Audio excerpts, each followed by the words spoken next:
오늘 말씀의 제목을 따라해 보시겠습니다. 아름다운 사람. 제가 오늘은 아름다운 시 한 편을 좀 준비해 보았습니다. 우리 시를 한번 화면을 띄워주시면 우리 헨리 워즈워스 롱펠로우라는 시인이 쓴 시 제목은 아름다운 사람을 만나고 싶다라는 그러한 시예요. 제가 생각해 보니까 제가 읽는 것보다는 우리 김수미 아나운서께서 이렇게 낭독했었으면 더 좋았겠다 생각이 들더라고요. 저는 목소리가 이렇게 낭낭하지가 못해가지고 어쨌든 제가 최대한 낭낭한 목소리로 한번 시를 읽어 드릴 테니까 여러분들은 또 화면을 통해서 시를 좀 음미해 보시면 좋겠습니다. 아름다운 사람을 만나고 싶다. 항상 마음이 푸른 사람을 만나고 싶다. 항상 푸른 잎새로 살아가는 사람을 오늘 만나고 싶다.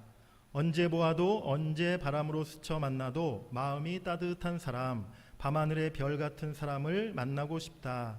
세상의 모든 유혹과 폭력 앞에서도 흔들리지 않고 언제나 제 갈 길을 묵묵히 걸어가는 의연한 사람을 만나고 싶다. 언제나 마음을 하늘로 열고 사는 아름다운 사람을 만나고 싶다.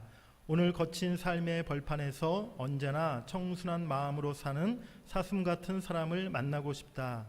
모든 삶의 굴레 속에서도 비굴하지 않고 언제나 화해와 평화스러운 얼굴로 살아가는 그런 세상의 사람을 만나고 싶다. 오늘 아름다운 사람을 만나서 마음이 아름다운 그 사람의 마음에 들어가서 나도 그런 아름다운 마음으로 살고 싶다. 우리 모두가 이런 아름다운 사람들 우리 인생 가운데 많이 만날 수 있기를 바랍니다. 그리고 또 우리 자신 스스로가 이런 아름다운 사람 되기를 간절히 소망합니다. 지난 주일 우리가 은혜 학교를 통해서 하나님께서 우리를 하나님의 선한 일을 열심히 하는 하나님의 특별한 하나님의 백성으로 준비시켰다라는 말씀을 나누었어요. 이제 디도서 마지막 3장에서 그러한 하나님의 백성들이 세상에서 어떠한 모습으로 또 어떠한 자세로 살아가는지에 대해서 오늘 우리들에게 말씀해 주고 있습니다. 오늘 본문 3장 1절과 2절은 원래 한 문장으로 되어 있는 구절인데요. 2절 끝에 나오는 기억하게 하라 라는 동사가 오늘 1, 2절 말씀의 주 동사가 됩니다. 기억하게 하라, 반복적으로 생각하다 라는 그러한 뜻을 가진 말이에요. 오늘 말씀을 통해서 우리가 하나님의 백성으로서 또 구원받은 그리스도인으로서 늘 반복해서 우리 마음에 새기고 기억해야 할 우리의 삶의 자세, 우리 삶의 모습에 대해서 우리가 생각하고 또 그 말씀에 교훈받고 은혜받는 이 시간이 될 수 있기를 간절히 바랍니다. 우리 첫 번째로 따라해 보시겠습니다. 권위에 순종하라. 오늘 본문 1절에 보니까 너는 저희로 하여금 정사와 권세 잡은 자들에게 복종하며 순종하며 라고 이렇게 말씀하고 있어요. 당시 디도가, 지금 이 디도서는 사도 바울이 그레데 섬에서 목회하고 있었던 디도에게 목회 서신 편지를 보낸 그러한 말씀인데요. 디도가 목회하고 있었던 그레데 섬 이 사람들은요, 당시 전 세계를 지배하고 있던 로마 제국, 로마의 통치에 대해서 굉장히 불만이 많고 또 굉장히 반항적인 그러한 사람들이었어요. 역사적으로 주전 67년도에 이 로마가 그레데 섬을 완전히 정복하게 되었는데 그 이후로 그레데 섬에는요, 끊임없이 폭동과 살인과 싸움이 끊이지 않았다는 거예요. 그들이 로마 정부를 정식 정부로 끝끝내 인정하지 않았던 것이죠. 그레데 교회 성도들 중에도 아마 그리스도를 우리가 이제 왕으로 고백하고 왕으로 우리가 영접했기에 이제 우리는 더 이상 황제가 다스리는 나라의 국가에 순종하지 않아도 된다라고 그렇게 생각하는 이들이 있었던 것 같아요. 그런데 오늘 바울은 그레데 교인들을 향해, 그레데 모든 성도들을 향해서 너희들이 권력에 복종하고 순종하라 라고 이렇게 명하고 있는 것입니다. 오늘 그 이유에 대해서는 디도서에 자세히 말씀되어 있지 않은데 대신 로마서 13장에 보면 바울이 세상 권력에도 그리스도인들이 순종해야 하는 이유가 무엇인가에 대해서 설명해 놓고 있어요. 우리 로마서 13장 1절과 2절을 같이 읽어보시겠습니다. 각 사람은 위에 있는 권세들에게 복종하라. 권세는 하나님으로부터 나지 않음이 없나니 모든 권세는 다 하나님께서 정하신 바라. 그러므로 권세를 거스리는 자는 하나님의 명을 거스림이니 거스리는 자들은 심판을 자취하리라. 아멘. 왜 국가, 권력과 권위에 순종해야 된다라고 말하고 있습니까? 그 권세가 하나님으로부터 나온 것이고 하나님이 정하신 바요 세우신 바이기 때문이라는 거예요. 모든 만물과 역사의 주권자 되신 하나님께서 국가의 제도와 조직과 권위를 만드시고 세우시고 또한 국가 지도자들을 그 자리에 또 세우셨음을 성경은 말씀하고 있습니다. 예수님께서도요, 바로 공생의 기간 동안에 국가의 조직을 인정하시고 또 나라의 세금을 내야 하는 것도 마땅히 해야 한다라고 그렇게 말씀하신 바가 있어요. 서기관들이 예수님께 찾아와 질문한 적이 있죠. 로마 황제 가이사에게 세금을 바치는 것이 옳은가요? 옳지 않은가요? 라고 이렇게 물었어요.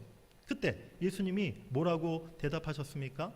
예수님이 하신 유명한 답변이 있지 않습니까? 가이사의 것은 가이사에게, 하나님의 것은 하나님께 바치라. 즉 국가에도 순종하고 국가에도 의무를 다해야 하는 것이며 하나님께도 순종하고 하나님께도 의무를 다해야 한다는 것을 예수님이 말씀하신 것이죠. 물론 세상 국가는요, 세상 나라는 완전하지 못하고 세상 국가에는 악한 그런 요소, 악한 부분들도 포함되어 있어요. 세상의 유정자들, 국가 지도자들도 다 마찬가지죠. 사실 세계 그 어느 나라 대통령, 어느 나라 통치자 지도자리라 할지라도 국민들 모두의 마음을 만족시키는 그야말로 100% 지지를 받는 그런 지도자들이 세상에 어디 있겠습니까? 다 불완전하고 다 부족한 부분이 있을 수밖에 없다는 거예요.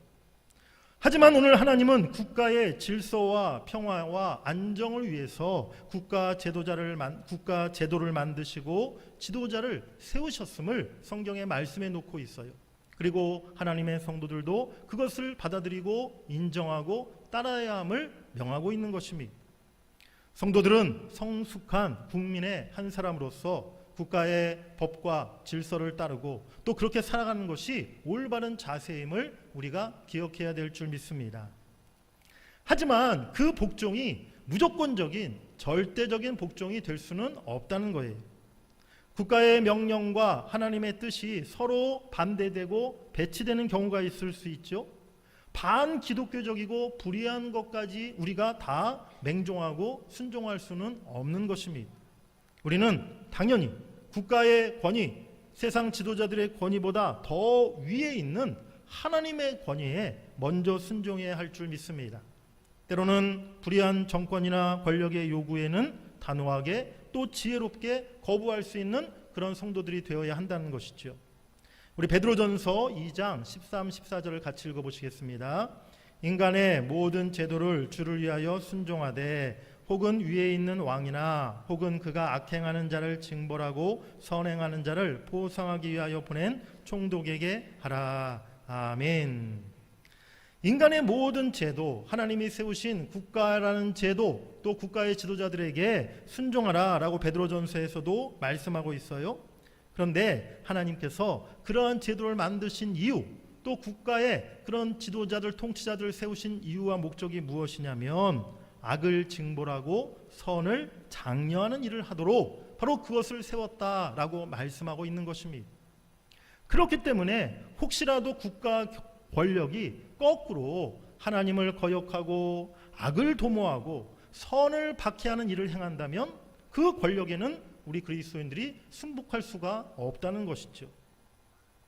하지만 사랑하는 여러분들, 내가 지지하는 어떤 정권, 내가 투표했던 대통령이 아니라 할지라도 사실 우리는요, 너무 무조건 내가 지지하는 정권이 아니면, 내가 투표했던 대통령이 아니면 그 정권이 그냥 있는 내내, 5년 내내 무조건 그냥 비판하고 무조건 반대하고 그런 경향들이 사실은 솔직히 우리 국민들 가운데 있어요.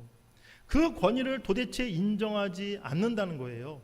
어쨌든 간에 대통령이 되었으면 또 어떤 정권이 세워졌으면 그 권위를 좀 인정하고 따라줘야 되는데 그냥 무조건 반대하고 무조건 비판하는 그런 경향들이 우리나라에 많이 있는 것이죠. 이런 것은 사실 올바른 신앙인의 태도가 아니라는 것을 오늘 우리가 깨달을 수 있기를 원합니다.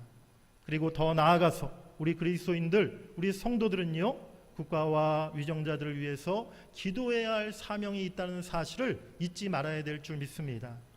디모데전서 2장 1절과 2절 말씀 같이 읽어보시겠습니다. 그러므로 내가 첫째로 권하노니 모든 사람을 위하여 간구와 기도와 도고와 감사를 하되 임금들과 높은 지위에 있는 사람을 위하여 하라. 아멘. 무조건 반대하고 무조건 비판하는 소리를 하는 것만이 아니라 국가의 권력이 나라의 제도와 법이 하나님의 정의와 공의를 잘 대행할 수 있도록, 그래서 정치와 국가의 법이 하나님의 뜻에 거스리지 않도록 우리가 국가와 지도자들을 위해서 기도해야 될 줄 믿습니다.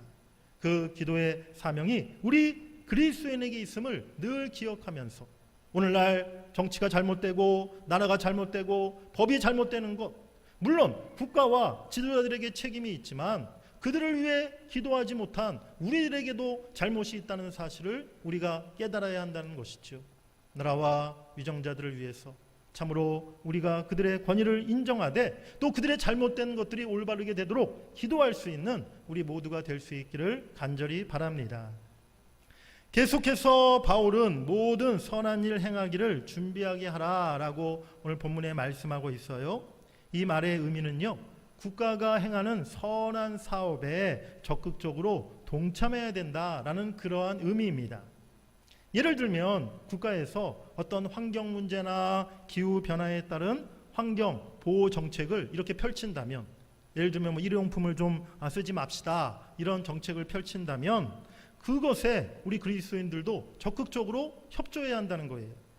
나라에 큰 재난이 일어났을 때, 나라에서 뭐 구호 성금을 모을 때 우리 그리스도인들이 십시일반으로 적극 동참해야 한다는 것이죠. 나라의 국가적으로 지금 출산율이 너무 떨어져서 국가적인 위기 속에 이제 우리 아기들을 좀 많이 낳읍시다. 결혼을 우리가 열심히 합시다.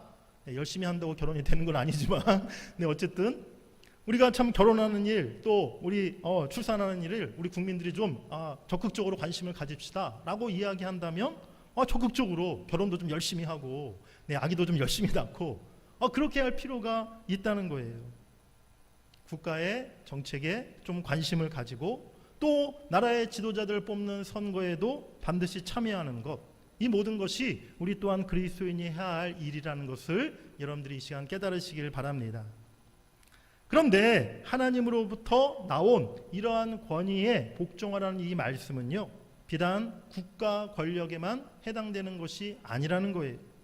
하나님이 세우신 모든 권위와 질서를 인정하고 순종해야 하는 것입니다.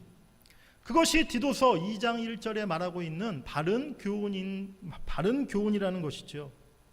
앞서 디도서 1장에 언급되어 있는 그레데 교회 안에 거짓 교사들의 주된 특징 중에 하나가 무엇이었냐면 바로 권위에 복종하지 않았던 불순종이었어요. 그래서 오늘 바울은 디도서 2장에서 아내는 남편에게, 자식은 부모에게, 종은 상전에게, 또 성도는 목회자에게 그 권위를 절대 업신여기지 말고 순종해야 될 것을 말씀하고 있고요. 3장 앞부분에도 국가 권력에 순종해야 할 것을 권면하고 있는 것입니다. 오늘날 권위가 무너지고 권위가 사라진 시대 속에 지금 우리가 살아가고 있어요. 모두가 다 각자 왕 노릇하고 내가 주인 노릇하고 내가 머리가 되려고만 하지 순종하고 복종하기를 싫어합니다. 이것이 오늘날 인본주의 사회의 아주 가장 나쁜 특징 중에 하나인 것이죠.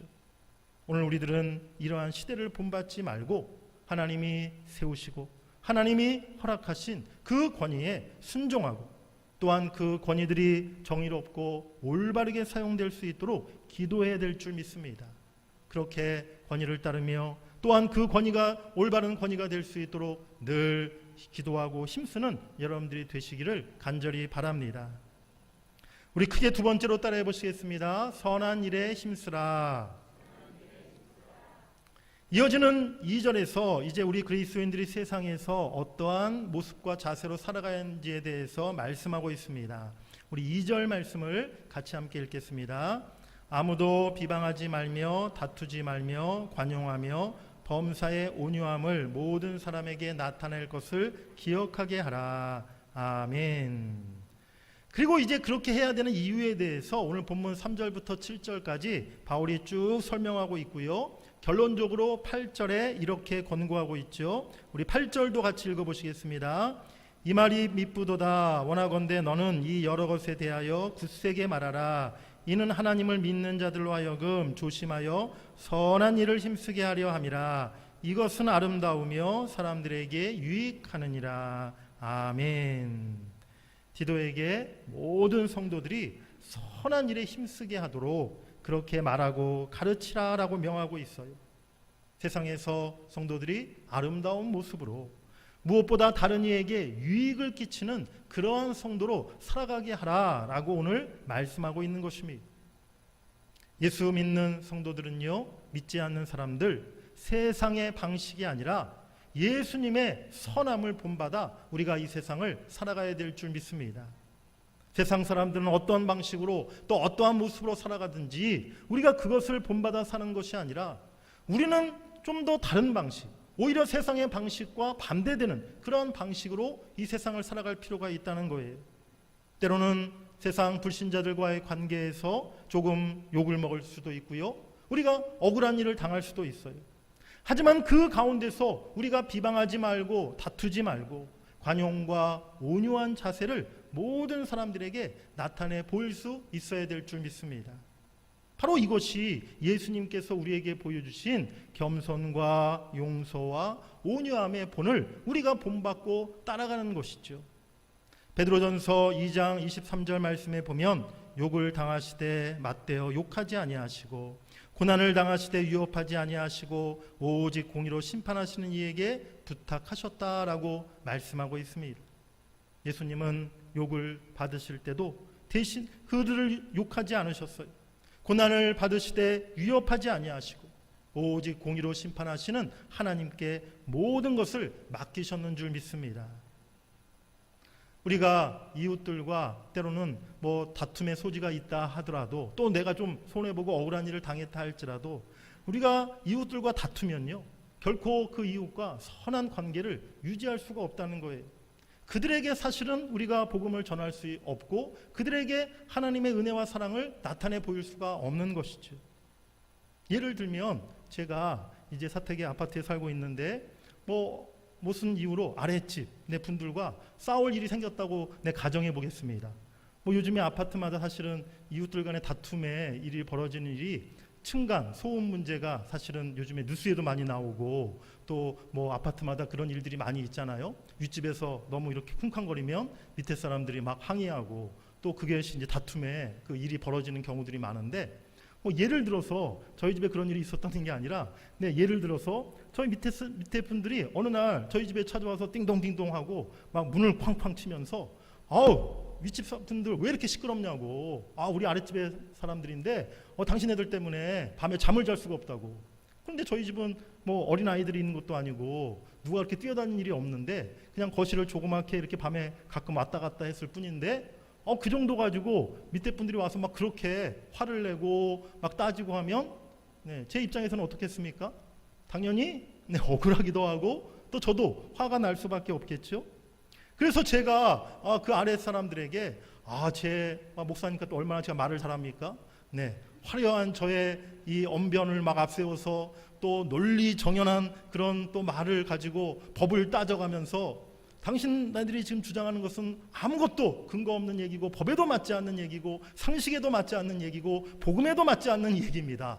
어찌 지금 우리 집에 와서 말도 안 되는 얘기를 가지고 이렇게 화를 내고 따지십니까? 오히려 당신들이 저에게 사과하십시오. 그렇게 했어요. 그분들이 저의 이 말솜씨에 완전히 더 이상 반박할 말이 없는 거죠. 더 이상 할 말이 없네요. 저희들이 괜히 따지러 왔네요. 하고 그냥 저한테 져서 완전히 그들이 이제 꼬리를 내리고 그분들이 아랫집으로 그냥 내려갔어요. 제가 그 싸움에서 완전히 완벽하게 이긴 거죠. 그러면 아랫집 사람들이 밑에 자기네 집에 가서 어떤 말을 하겠습니까? 어떤 생각을 갖겠습니까? 야, 윗집에 동문교회 목사님이라고 하더니 정말 능력이 있으시네. 말씀을 너무 잘하시네. 다음 주에는 한번 동문교회 한번 나가봐야겠네. 그런 생각을 그분들이 가지시겠습니까? 어떤 마음을 가지실까요?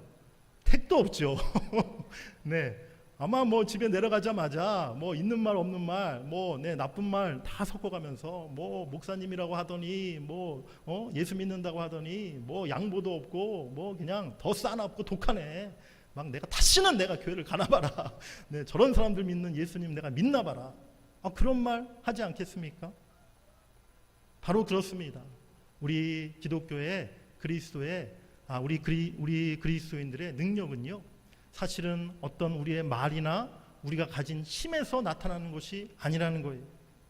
십자가 복음의 능력은 말에 있는 것이 아니라 힘에, 강하고 약함에 달려있는 것이 아니라는 것을 우리가 잊지 말아야 될 줄 믿습니다.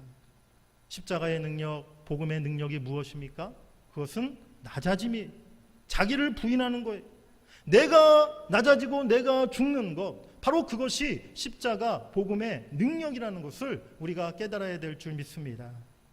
십자가 위에서 자신을 저주하고 못 박은 사람들까지도 용서하시고 오히려 그들을 위해서 기도하셨던 예수님을 우리가 늘 생각하면서 우리도 세상 살아가는 가운데 관용과 온유함을 모든 사람들에게 나타내 보일 수 있기를 간절히 바랍니다. 그렇다면 우리 성도들이 이렇게 선한 일에 힘쓰고 언제나 관용과 용서함의 온유함의 자세로 살아가야 하는 이유가 또 무엇일까요? 우리 크게 세 번째로 따라해 보시겠습니다. 죄인인 내가 주님의 은혜를 받았기 때문입니다. 죄인인 내가 주님의 은혜를 받았기에 우리도 그 은혜에 힘입어 마땅히 관용과 용서와 사랑을 베풀며 살아가야 한다는 거예요. 첫 번째, 오늘 본문에서 우리도 과거에 악독한 죄인이었음을 성경은 우리에게 말씀해 주고 있습니다. 우리 본문 3절 말씀을 우리 같이 한번 읽어보시겠습니다. 우리도 전에는 어리석은 자요, 순종하지 아니한 자요, 속은 자요, 여러 가지 정욕과 행락에 종노릇한 자요, 악독과 투기를 일삼은 자요, 가증스러운 자요, 피차 미워한 자였으나. 우리 다시 한번 3절을 읽어볼 텐데요, 우리 맨 앞에 우리도 말하는 말 대신에 우리 가슴에 손을 얹고 나도 라고 이렇게 말을 바꿔서 우리 다시 한번 읽겠습니다. 시작. 나도 전에는 어리석은 자요, 순종하지 아니한 자요, 속은 자요, 여러 가지 정욕과 행락에 종노릇한 자요, 악독과 투기를 일삼은 자요, 가증스러운 자요, 피차 미워한 자였으나. 아멘. 그렇습니다. 믿는 우리들도, 저나 여러분들도 과거에는요, 불신자들과 전혀 다를 바가 없는, 하나님 보실 때 악독한 죄인들이었다는 거예요. 그레데 교인들이나 오늘 우리들이나 모두 과거에는 냄새나고 추하고 비참한 그런 죄인들이었다는 것이죠. 과거의 우리들의 모습은 참으로 부끄러운 모습뿐이었습니다. 하나님을 알지 못해서 어리석고 불순종의 삶을 살았었고요, 사단 마귀에 속아서 육신의 정욕과 쾌락을 쫓아 살아왔었고, 악독한 마음, 시기 질투하는 마음을 품고 위선적이고 가증스러운 모습으로 우리가 서로를 미워하며 살아왔다는 거예요. 사랑하는 여러분들, 우리가 그 누구를 비방하고 손가락질하기 전에 한 번쯤 지난 내 모습을 우리가 돌아보고 생각해 볼 수 있기를 원합니다. 나는 정말 얼마만큼 정직하고 진실하게 살아왔었는가? 나는 과연 말과 행동이 일치한 삶을 살아왔는가? 나는 세상 유혹에 빠져본 적이 없었는가? 나는 누구를 미워하고 시기 질투하지 않았었는가? 나도 세상 그들과 별반 다를 것이 없는 그러한 죄인임을 우리가 깨달을 때 우리도 이제 다른 사람들을 용서하고 그들에게 관용을 베풀고 그들을 품에 안을 수 있는 넓은 마음을 우리가 갖게 될 줄 믿습니다. 두 번째로 우리가 어떤 은혜를 받았습니까? 우리가 아무 값없이 구원의 은혜를 하나님께 받았다는 거예요. 우리가 이처럼 허물과 죄로 죽을 수밖에 없는 부끄러운 죄인들이었는데 그런 우리들에게 하나님의 자비와 사랑이 나타났다라고 오늘 성경은 말씀하고 있습니다. 우리 4절 말씀을 같이 읽어보시겠습니다. 시작. 우리 구주 하나님의 자비와 사람 사랑하심이 나타날 때에. 아멘. 나타났다라는 것은요, 말로만이 아니라 실제로 우리의 눈에 보이도록, 우리가 손으로 만질 수 있도록 하나님의 그 사랑과 자비가 우리에게 임하였다는 거예요. 그리고 오늘 이어지는 5절에 보면 우리를 구원하시되 우리의 행한 바 의로운 행위로 말미암지 아니하고 오직 그의 긍휼하심을 따라 중생의 씻음과 성령의 새롭게 하심으로 하셨다라고 말씀합니다. 죄인인 우리들에게 하나님의 자비와 사랑을 행하셔서 우리 죄를 사하시고 구원해 주신 줄 믿습니다. 그 구원은 우리의 의로운 행위로 인한 것이 전혀 아닌 것을 오늘 우리들에게 말씀해 주고 있는 거예요. 우리 따라해 보시겠습니다. 오직 그의 긍휼하심을 따라. 오직, 네, 오직이에요. 오직. 우리가 구원함을 받고 죄사함 받은 데는 우리의 의로운 행위, 우리의 선한 행위는 전혀 포함되어 있지 않다는 것입니다. 오직 전적으로 하나님의 긍휼, 하나님이 우리를 불쌍히 여겨주셔서 우리가 죄사함 받고 중생의 씻음과 성령으로 거듭남의 놀라운 은총을 받게 된 줄 믿습니다. 뿐만 아닙니다. 7절 말씀에 보면 우리로 그의 은혜를 힘입어 의롭다 하심을 얻어 영생의 소망을 따라 상속자가 되게 하려 하심이다 라고 말씀하고 있어요. 죄인이고 하나님의 원수 되었던 우리가 하나님의 은혜를 힘입어서 영생의 소망을 가진 하나님의 상속자, 천국 백성이 된 줄 믿습니다. 우리는요, 이 놀라운 구원의 은혜를 꿈에서도 잊어서는 안 된다는 거예요. 다른 거는 다 생각하지 못하고 잊어버린다 할지라도 하나님께 받은, 값없이 받은 이 놀라운 죄사함과 구원의 은혜만큼은 우리가 결단코 잊어서는 안 될 줄 믿습니다. 디모데전서 우리 1장 15절 16절을 같이 읽어보시겠습니다. 미쁘다 모든 사람이 받을 만한 이 말이여 그리스도 예수께서 죄인을 구원하시려고 세상에 임하셨다 하였도다. 죄인 중에 내가 괴순이라. 그러나 내가 긍휼을 입은 까닭은 예수 그리스도께서 내게 먼저 일체 오래 참으심을 보이사 후에 주를 믿어 영생 얻는 자들에게 본이 되게 하려 하심이라. 아멘. 바울이 그랬어요. 바울은요, 정말 죄인 중에 괴수다라고 자신을 스스로 늘 생각하면서 그러한 자신이 구원받은 것은 오직 하나님의 은혜라는 것을 그가 꿈에도 잊지 않았던 것입니다. 그래서 자기처럼 모든 예수 믿지 않는 사람들이 그 구원의 은혜를, 영생의 복을 받기를 늘 원하면서 그가 평생토록 순교하기까지 주의 복음을 전하는 일에 평생을 다하였던 것이죠. 또한 순교자 손양원 목사님이 그러한 삶을 사셨죠. 자신의 아들을 죽였던 그 원수 같은 살인자 안재선이라는 사람을 용서하고 그 사람을 자신의 양아들로 삼지 않았습니까? 그 살인자에게도 하나님의 구원의 은혜, 하나님 자녀되는 복이 임하기를 그가 간절히 원했던 것입니다. 날마다 내가 값없이 하나님께 구원의 은혜를 받았음을 우리가 늘 기억할 때 우리 또한 하나님과 이웃에 대한 사랑을 행하며 베풀며 살아갈 수 있게 될 줄 믿습니다.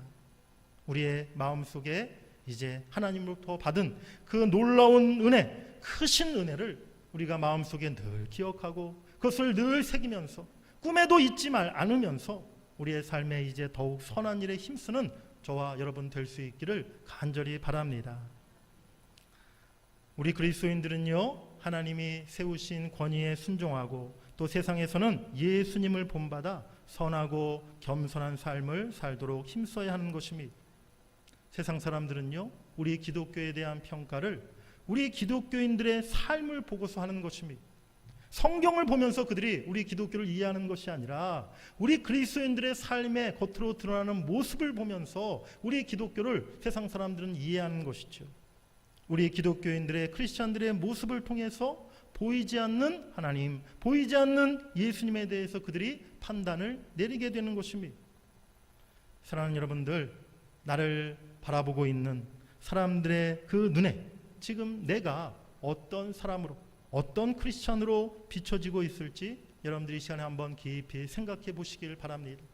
우리 주변에 예수 믿지 않는 우리의 가족들, 내 친척들, 또 가까운 이웃들, 내 일터의 직장의 동료들, 그 사람들에게 오늘 내가 어떠한 사람으로, 특별히 내가 어떠한 크리스찬으로 그들의 눈에는 비춰지고 있을까?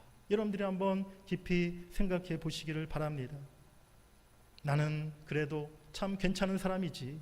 나는 그래도 진실하고 올바르고 참 겸손한 편이지. 나는 이해심이 넓고 다정하고 참 사랑이 많은 사람이지. 나는 나 자신에 대해 그렇게 생각하고 있었는데 과연 다른 사람들이 나를 볼 때는 어떤 생각을 하고 있을까? 제가 목회를 하면서 늘 제 마음에 중요하게 생각하고 있는 것 중에 한 가지가 무엇이냐면요, 내가 모든 성도들에게 다 은혜를 끼치는 목사가 되지는 못할지라도 한 성도의 은혜의 문을 막아버리는 그러한 목사는 되지는 말자라는 그러한 생각을 제가 늘 중요하게 갖고 있어요. 그런데 오늘 사실 저도 이 말씀을 이렇게 한 주간 동안 준비하고 또 날마다 다시 한번 이 말씀을 깊이 묵상하면서 제 자신을 돌아볼 때 제가 제 생각만큼 그렇게 하지 못한 때가 많이 있었구나라는 생각을 갖게 되었습니다. 그러면서 제가 미처 깨닫지 못했던 부분까지도 주님께서 저에게 참으로 그것을 깨닫게 하시고 또 저에게 용서를 베풀어 주시기를, 은혜를 베풀어 주시기를 그렇게 한 주간 동안 기도하면서 또 회개하는 시간을 저도 가졌어요. 여러분들이 보실 때 제가 이렇게 또 목회하는 가운데 저의 모습이 참 목사로서 아름답고 본이 되는 모습이 아닐 때도 있으리라 생각됩니다.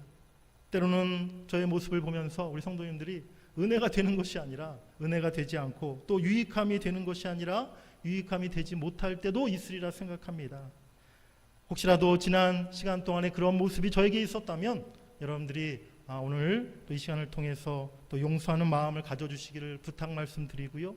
또 앞으로 이후로 제가 더 여러분들 앞에 아름다운 모습, 또 여러분들에게 언제나 은혜와 유익함을 끼치는 그러한 더 성숙한 목사가 되도록 여러분들이 저를 위해서 더 많이 기도해 주시기를 다시 한번 간절히 부탁 말씀을 드리겠습니다. 저와 여러분들의 모습이 참 요즘 세상에서 찾아보기 어려운 선하고 아름다운 모습으로 모든 사람들에게 비춰질 수 있기를 간절히 바랍니다. 그래서 우리의 삶이 모든 사람들에게 본이 되고 은혜를 끼치고 유익함을 줄 수 있는 그런 아름답고 복된 삶이 될 수 있기를 원합니다. 특별히 우리 교회 공동체 안에서 우리가 서로를 대하고 서로를 만나고 또 함께 우리가 교회를 섬기며 신앙생활할 때 정말 서로가 서로의 모습을 보면서 늘 감사하고 은혜가 되고 또 유익함을 얻고 그러한 우리의 관계가 될 수 있기를 원합니다. 때로는 서로에게 허물이 있고 부족한 부분이 보인다 할지라도 오늘 말씀처럼 우리가 관용을 베풀고 용서하고 그것을 이해할 수 있는 넓은 마음도 우리가 서로 가질 수 있기를 원합니다. 그래서 우리가 서로 더 하나님이 보실 때 또 우리 성도들이 볼 때 세상 사람들이 볼 때 더 아름다운 모습, 더 온전한 모습을 갖출 수 있도록 우리 스스로가 더 노력하고 애쓰는 우리 모두가 될 수 있기를 간절히 바랍니다. 세상이 우리를 통해서 아름다운 주님의 모습을 볼 수 있고 또 우리의 사랑을 통해서 주님의 크신 사랑을 알게 될 수 있기를 주의 이름으로 간절히 축원합니다.